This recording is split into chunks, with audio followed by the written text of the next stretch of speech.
Waheguru Ji Ka Khalsa, Waheguru Ji Ki Fateh. Ladies and gentlemen, welcome to another episode of Media Watch. I'm your host, Dr. Safi, and with me I've got some wonderful guests like I try and get every week. We have Puneet Gorawal from Hounslow West, and that's the Hounslow West ward. Recently, I can't even say that anymore, recently elected. You've actually been elected quite a few months now.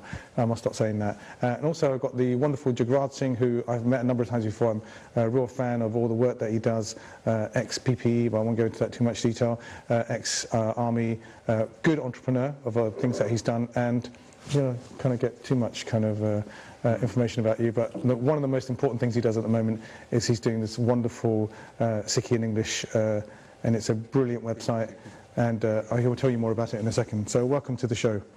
Okay, so as per normal, the normal parts of the show are we have a main headline that we discuss news from around the world, and we pick Sikh news in particular. So let's get on with the first part. One of the big stories of the week is about the Ebola. In the press, they're talking about it as being the Ebola challenge. The public health challenge posed by the West African Ebola outbreak is unlike anything since the emergence of HIV/AIDS, a top US medical official has said.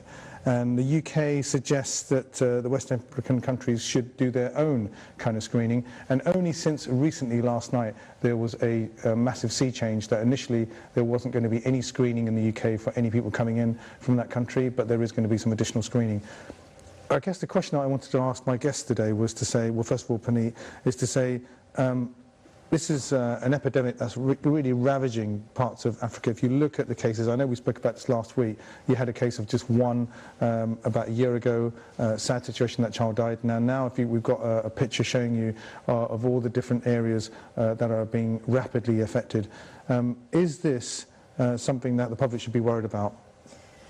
I think it's something that the public will need to be worried about if nothing is done, but it seems to be the case that, we've had a statement from Number 10 saying that their chief medical officer has said that obviously it's a problem, it needs tackling. We can't just have border forces there, screening people. We need specifically trained medical people at the front line looking really, is there a problem? What can we do about it? But I think at the moment it's nothing to panic about. Everything is kind of at an unsure stage. I mean, I was saying to you before, I've seen a statement on the Department of Health's website, and they're saying at the moment that it isn't a big issue here. We don't need to worry, we don't need extra screening. But obviously Number 10's gone a bit further, and they're saying we do need extra screening. So I think everything's in play. Fortunately, we haven't had anybody come to the UK with Ebola. So we're being very precautious. We're trying to make sure that anything that could happen doesn't happen, and I think that's satisfactory. So at the moment I'd say no, it's not something for the public to worry too much about. Are we not a little bit kind of naive, because I've got a lot of friends who are doctors, and they say that sometimes something like that can be dormant for maybe up to 21 days. So somebody could come into the country, not necessarily have all the screening done, and obviously because you have to rely, and we have to make a fact that some countries are wealthier than other countries, so their checks may be more, our ones might be better than their ones, but something might happen in a few weeks' time, and in that point we're not actually necessarily keeping track of those people. Yeah, that's a fair point. There's a lady in Spain who's just caught it, and she was treating two missionaries who'd actually got it, so obviously so who knows how many people she met from the time that she left the hospital every day to go and meet people, and whether they know who they're meeting, and like when they first get the first cough, because it's a touch thing, isn't it? They won't necessarily think that they've got Ebola. They might think, if it's 3 weeks later, you might think, I've just got the cold, right? So this is the worry, is actually people, it spread before you even know it. Yeah. And I think with these things, it's all about education, it's letting people know that this thing is out there, and if anything happens to you, the quicker you get treated, the more likely you are to survive. Absolutely. The more likely someone gets something which, and then if you do the symptoms, like making it really blatant so everybody knows what the symptoms are, and anybody associated with whoever got it needs to be contacted, so they need to say, okay, where did you go, track that person's movement. The British probably be quite good at that. The problem for us is that if somebody catches it in Spain, flies over to England, as a lot of people do, then spreads it here, we're not going to be looking for someone to come from Spain with a disease, or if it comes from anywhere else, it might have spread somewhere else and then spread from there to here, where we wouldn't be looking for it. Absolutely, and I would just say, to the public that, my message to the government would be that don't just kind of screen people as they come in, have a lot more rigidness in place to track people, store more information, and I think these countries need to work together. Rather than saying, wait, I'm doing this and you're not doing that. It should be, what is our collective approach to this? But the only way to stop it really is to start at the heart of it. So we're going to have to spend money in actually helping the people in Africa. Yeah, and it's good that they've sent troops out there to help, and you know, we wish them all the best, and hopefully things will get better. But it's a very difficult job, you know, to go there, and there's, you know, there's people on the streets that are dead, you know. Let's move on to the next part of the show where we talk about headlines in general. One of the main headlines this week, and I note this from last Friday, and this programme really is about media, to watch the media, whether it be news or online. And I know, you know, you do some tremendous stuff online through the channel. And what I was going to say to you was that basically one of the things that we've seen is that this kind of jihadists, and you said, are they the kind of the glory boys of the internet, where the organisation ISIS or ISIL or what do you want to call them, have effectively done really, really bad things, recorded it, put it on social networks. And what we've seen in the last few weeks is the Muslim community have come forward and they're actually fighting against that particular thought that that's what Muslims are about. They've got this hashtag called Not In My Name. Muslims from all different backgrounds are coming forward and saying that this organisation does not represent Islam. It is not a reflection of that peaceful religion. No, it's a fair point, because, you know, I've seen the picture of somebody saying, look, the Ku Klux Klan guys are all, you know, they were all Christians. But that doesn't necessarily mean that what they did reflects Christianity, right? So in the same way with ISIS, I mean, from a Sikh point of view, we would agree with that, because we've obviously people like Muhammad Danaji, etc., represent to us like true Muslims, or even the Sufis, you know, they're the ones that we like. When it comes to people like ISIS, we've actually fought them in the past, so we know what they're like in a way as well. We know that they're not going to give up just because a few people, you know, talk about them badly. They don't care really what we out here in the West think.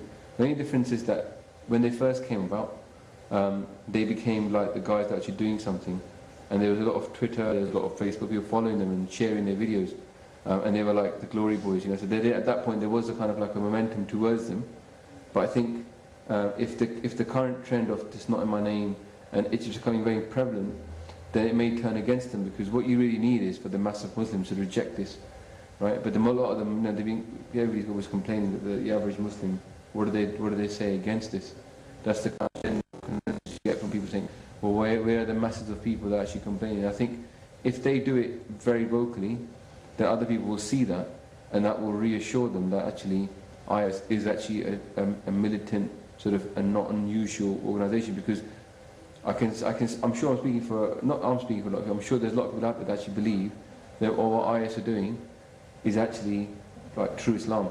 And have they got confused about Islam? So they think, okay, the guys here, they're very peaceful, but is this actually what they really believe deep down under? And I think if they come out vocally and say, no, it's not, then that would be good for the Muslim community in general. Absolutely, and I think, you know, obviously, you know, you being a representative of your ward, there's, you know, people from all different kinds of backgrounds, Polish people, Romanian people, all kinds of people that have come. Kind of, it makes the world a better place, doesn't it? But, you know, you just kind of, do you think there's Islamophobia in the press in generally, or do you think that we've got a fair press in the UK? I think we've got a fair press. I mean, I've been to recent functions with the MDO group in the Muslim community that organise events in my ward and throughout the London Borough of Hounslow, and their message is quite clear. They are spreading that message too, that they don't agree with what's happening. They are very, very disappointed with it, and they want to fight it just as anybody else does. So I think the press has been fair, and it's giving the Muslim community a chance to, through social media, say no and reject it, and that is getting, I hope it's getting to IS. It was quite interesting, a few weeks ago when we first started talking about this, we've spoken about it quite a lot on this show. I remember one of the guests said, where are the religious leaders? And isn't this a perfect vehicle for people to come out on all sides, whether it be over in, you know, another country or in the UK, to say have a religious conference where they can talk from a spiritual level and say, you know what, it's bad to kill people, doesn't matter how you kill them, but it's a bad thing to do. I mean, I don't see that movement. I don't, or should they? I think that's going to happen. I mean, the fact is that it's just a recent guy that has led to a lot of people complaining. You know, Alan Jennings. And that's the problem with the fact that he was an aid worker and actually pushed people over the edge. It's kind of like the straw that broke the camel's back. I'm sure there was a lot of resentment building up anyway, but this thing actually turned the tide, because the fact that he was genuinely such a nice guy, and you wouldn't think that he should be killed for what. But I don't think that getting the Ahmadiyya community on board is going to make a massive difference, because they're a very small population of the Muslims in the first place, Right. and they generally are rejected by most of the Sunnis people anyway. And the people that are doing this are all kind of hardcore Sunnis, right? So to get them on board, we're going to have to do a lot more. Well, Sunni or Shia, but the Ahmadiyya are kind of separate from both of them. So to get the majority of the population that are actually that need to be targeted, then you have to look at what spurs them. And I think this, IS probably committed a big blunder there by killing Alan Jennings. But I mean, I think from the spiritual point of view, it's very hard to tell Muslims for them to say all killing is wrong, because obviously there are some killings as far as they're concerned that jihad. Not all forms of jihad involve warfare, but obviously there is some parts of it that do, and those parts are prescribed in the Quran. So you're not going to get people outwardly condemning all violence. I think the whole thing gets quite complex in terms of whether Turkey should get involved or not get involved, or whether, then you suddenly have this political situation with Syria, whether or not, you're siding with Assad or not with Assad. Well, the whole thing is complicated. It's very complicated. I was reading about it today, and they were saying that actually the reason Turkey is not getting involved with actually giving NATO air bases to allow them to bomb the IS is because Turkey doesn't want to annoy, by giving air bases to American warplanes, it might annoy Russia. And Turkey doesn't want to annoy Russia because Russia is taken over the Crimea, and a lot of the oil that goes to Turkey and stuff is sold through, so it's got links to Russia. It doesn't really want to annoy Russia. So if Obama's going to convince Turkey to allow him to land planes there and bomb the IS, then he's going to have to get the Russians to agree not to be annoyed with Turkey, or reassure Turkey that they will give aid to Turkey, which is become very complicated because Obama's at the moment at loggerheads with Russia what they did in the Ukraine. So it's a very complicated situation. It's I don't know, a lot of plates spinning in the air.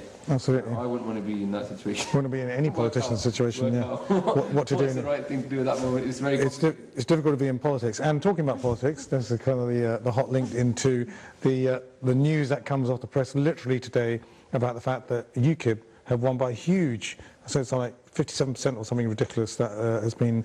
We seem to mention UKIP every now and again on this show, but just for the viewers, the election, the by-election that took place, it was a Conservative MP in the UK who decided to move to UKIP, who stood again, and he won sizably, maybe out of his popularity. It's the first time that they had a UK IP candidate now going into Parliament, whereas they were previously successful. What does this, in your view, is this a warning sign? Is this a one-hit wonder in kind of a disgruntled population that are saying, it's okay, we'll just vote for them just to teach Tories a lesson? Or is this potentially a vote splitter? A lot of people, especially Sky News, when you read some of the items there and see that, they're talking about this as a game changer. Are we going to see the Tories move more to the right? Are we going to see a situation where Labour at the same time had a by-election, but it was squeezed into like 624 votes, and that's quite a very small majority to win by, again taken up by other parties. We see a kind of deflation on the Liberal side. What's your view on that? I think it's worrying for both the Conservatives and the Labour Party, who obviously, like any other party, like UKIP, would never want to go into a coalition again. They want to have as many seats so they can just win over the election in next year, really. But I think UKIP have done very well. You've got to look at the demographics of the by-election that took place in Clacton. So it was a by-election. It wasn't a normal election, so they didn't have as much canvassing time, but it proves how strong they were through that small period of time. It was an existing a Tory MP who had switched to UKIP, who had a lot of following. He had a lot of backing, a lot of experience, created quite an earthquake when he left the Conservatives. So it was a seat that was likely, if any, the one that would have caused, the most trouble and would have made all the parties think, now what? What happened in Haywood and Middleton obviously is very worrying for us because, as you said, it was very close. I think it was as close as 671 votes in what we would say was a safe seat for us. So it's going to make everyone wake up. I was reading The Guardian and obviously listening to the news before I came onto the show today, and all the reports are saying that, Ed Miliband our leader needs to think about, is he attracting working class people? Is he getting as close to people as, unfortunately, Nigel Farage is? Is it too late for a leadership challenge, right? Do you think? It is. It's far too late. But I think he would be a fantastic leader. I actually think he will be, and I think that this is more worrying for the Tories than it is for our party. I think it's still. I am quite positive that we will have a Labour government come next May, but UKIP will inevitably win a few more seats. And it would be damaging to the Tories, I think. It will be. It will affect them. Move to the right, so we've got more right-wing policies coming up, do you think? Well, I think Labour's got a... If Labour can't attract working class vote, it's quite tough for Labour. That's actually it's the mainstay, isn't it? It's just a working class vote. If they're losing touch with those guys, then and I don't think Lib Dems are going to really reach out to them either. Yeah, well, the Lib Dems might be accused of not necessarily fulfilling their promises, or actually then asking for... Are we moving away from a three-party system? Then maybe we're moving to A German. two major parties and then a bunch of different parties on top. Because if UKIP could be almost similar to the Lib Dems at some point, couldn't they? Yeah. Do you think they could join up and become a coalition? I don't know. Well, I think UKIP's more like a protest vote than actually a real legitimate vote. I don't think their policies at the moment stand up as a proper party.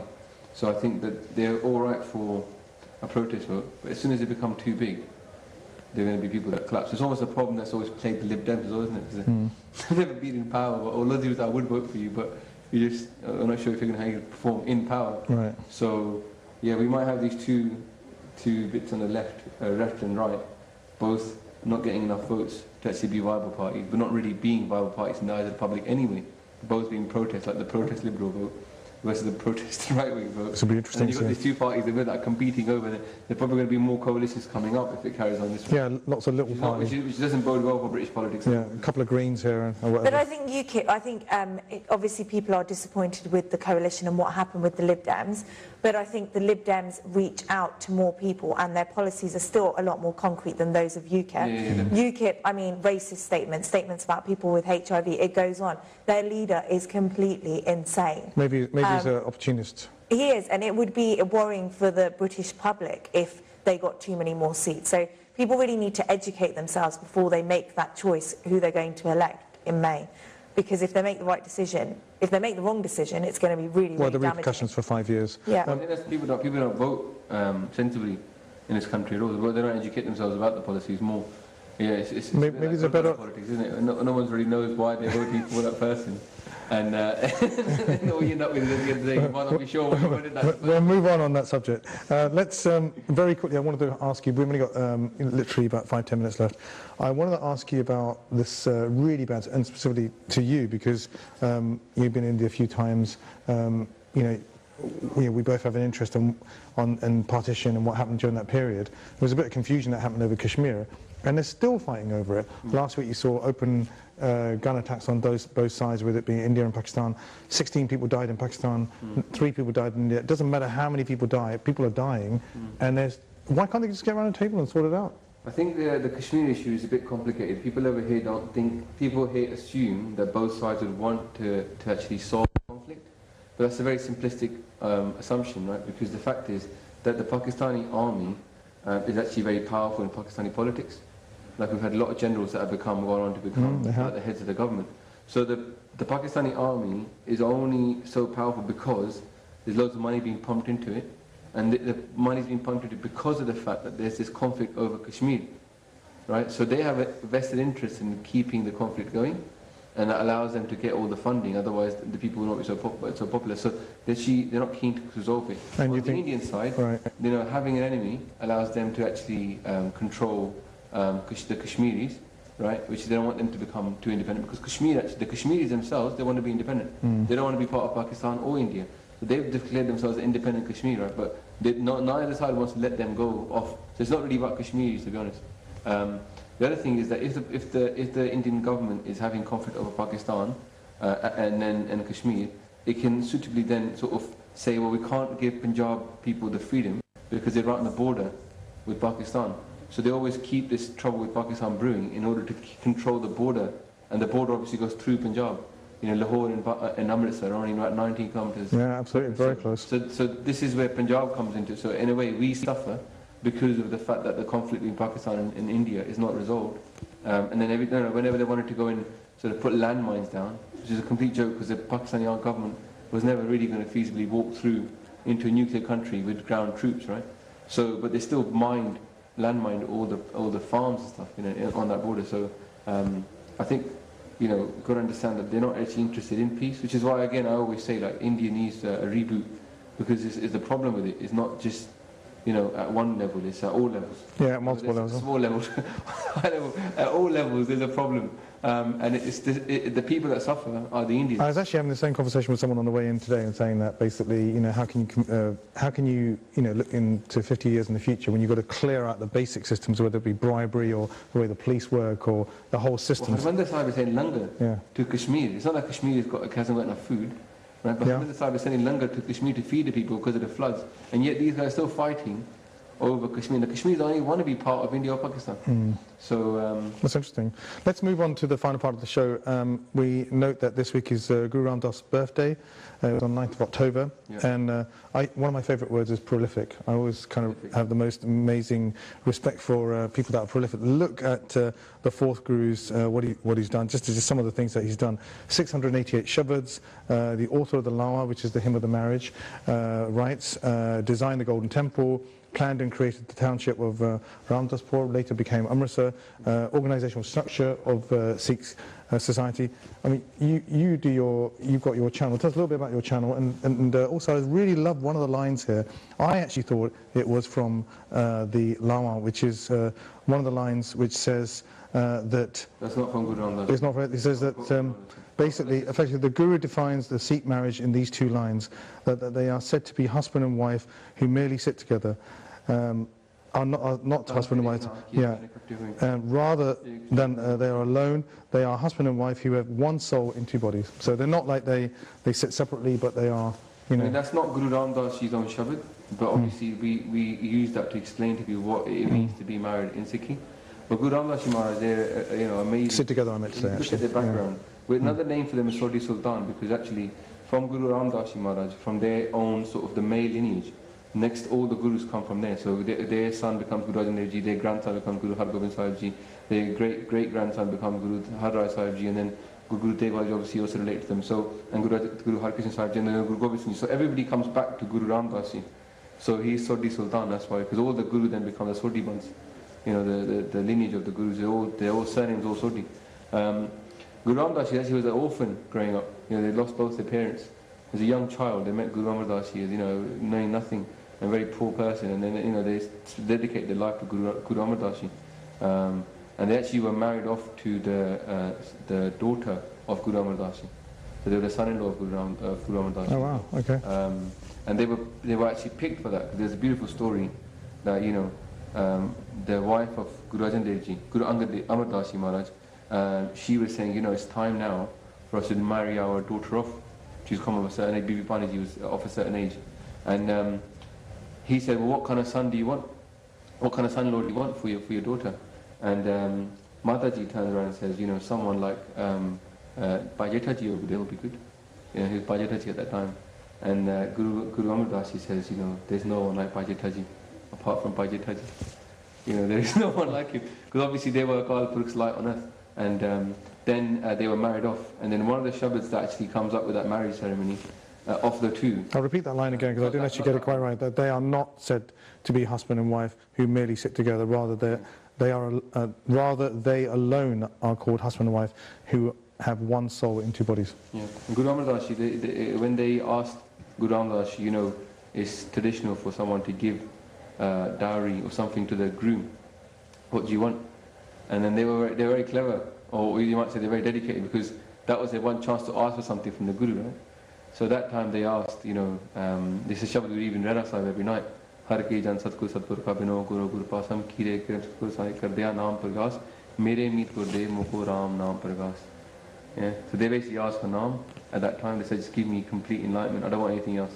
And that's when they asked for that. And actually then Guru Amar Das Ji gave them the Guru Gaddi. After a certain test that they went through, they actually became the next Guru of the Sikhs. So, Jagraj, tell us where the viewers can go to your YouTube channel. I'll go on YouTube and just type in Basics of Sikhi.